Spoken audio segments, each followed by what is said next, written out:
quelle est votre perception par rapport à la paix dans le monde? Surtout que ce soir, on est tous là réunis pour souligner la Journée internationale de la paix et surtout par rapport au contexte mondial que l'on vit en ce moment. Il y a beaucoup de choses qui se passent. Donc, selon vous, quelle est l'importance de souligner une journée aussi importante? En fait, c'est sûr qu'une journée, c'est pas assez, comme disait Madame Maria. La paix, c'est 365 jours par année, puis il faut la cultiver dans notre famille. Je vous assure, ça ne me décourage pas, parce que je ne peux pas. Il n'y a personne qui peut dire qu'on peut sauver l'humanité. Non. Bonsoir Monique. Bonsoir. Merci d'avoir accepté l'invitation de passer sur marocain.ca. Ma question est par rapport à la paix dans le monde. Ce soir, on est dans une cérémonie pour souligner la paix dans le monde, justement. J'aimerais savoir quelle est votre vision de la paix dans le monde et qu'est-ce qu'on peut faire pour qu'on ait un monde meilleur. Je pense que le principal sujet maintenant pour avoir la paix, c'est juste être solidaire. Penser aux autres, penser à ce que les autres soient mieux, faire tout ce qu'on peut pour que l'environnement immédiat d'abord et puis un peu plus loin, mais la solidarité, c'est ça qui va faire un monde meilleur, c'est vraiment la graine pour la paix. On dit souvent faisons l'amour et pas la guerre.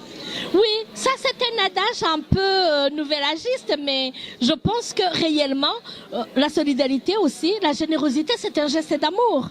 C'est un geste d'amour du prochain.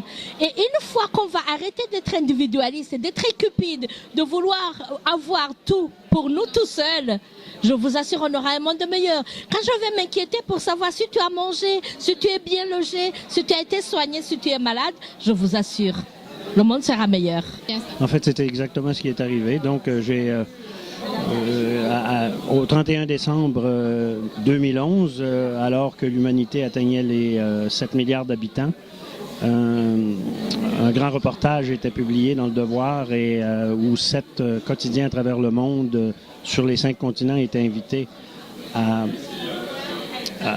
rédiger, à apporter des commentaires sur l'arrivée des 7 milliards, comment le monde vivrait demain et tout ça. Et ça m'a inspiré ce tableau-là que j'ai intitulé 5 à 7 dans le monde, c'est-à-dire 5 continents à 7 milliards d'humains. Et on sait qu'au Québec, l'expression 5 à 7 veut dire les rencontres et le happy hour pour d'autres, etc. Donc, on espère que ça traversera les frontières, cette expression-là, 5 à 7 dans le monde. Aujourd'hui, je pense qu'il y a quelque chose comme 12 pays et beaucoup de milliers de Rotariens à travers le monde qui se rencontrent dans des 5 à 7 à travers les 24 fuseaux horaires. Alors, c'est devenu cet événement-là. Voilà. Donc, est-ce que vous pouvez nous parler un petit peu de l'œuvre? Qu'est-ce qu'elle représente? Qu'est-ce qu'elle symbolise? En fait, il y a quelques éléments qu'on observe particulièrement, naturellement, le globe lui-même, les 5 continents qui sont représentés par les 5 couleurs, c'est-à-dire qui équivalent aux 5 couleurs des Jeux olympiques, du symbole des Jeux olympiques. On retrouve également les 7 mains pour les 7 milliards d'humains, mais on sait qu'avant le langage, la parole en soi, le principal langage, c'était les mains, puis Dieu sait si je gesticule beaucoup, ça c'est mon problème à moi. Ensuite, disons, on y va avec naturellement la sphère, le globe terrestre, on y va avec la colombe porteuse de paix avec le rameau des oliviers et les 5 rameaux d'olivier qu'on retrouve sur 5 continents également. Alors c'est un peu le résumé.